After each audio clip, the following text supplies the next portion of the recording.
Hello, I'm Brent Zeller, founder and creator of Effortless Tennis. I've played organized competitive sports from age 7, taking up tennis at 14, and doing pretty well at competitive tennis for the next 18 years. I began teaching tennis in 1974, and within a short time started recognizing the many negative consequences of throwing students into competition unprepared. In other words, before achieving competence in any of the physical or psychological fundamentals necessary for success. Competition is an advanced aspect of any sport, not something for beginners or people who aren't proficient in the basic skills. We can't run before we learn to crawl. In the early 1980s, I began de-emphasizing competition, finally removing all competition from my program in 1992. I realized that if I was going to help all my students attain their potential, I needed to mentor them in mastering the physical and psychological basics before they started keeping score. Competence before competition.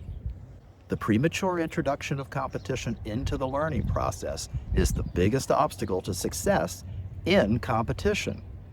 The competitive learning model dominates education and, unfortunately, does more harm than good for the vast majority of people, even the winners.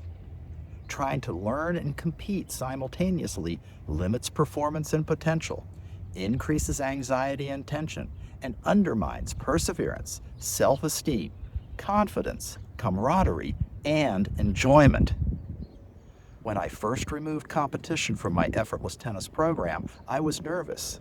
Yes, I was confident from what I had learned over the previous 18 years that the premature introduction of competition was the core reason why so few people excel and so many fail in the competitive system. But I understood that I was challenging a completely entrenched educational model that worships competition as sacrosanct, believing it cannot be questioned or improved.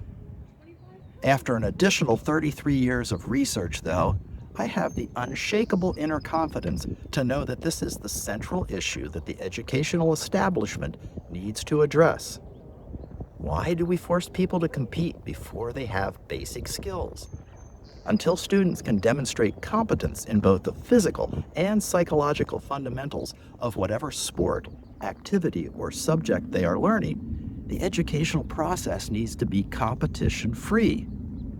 Once competence is achieved, compete if you want.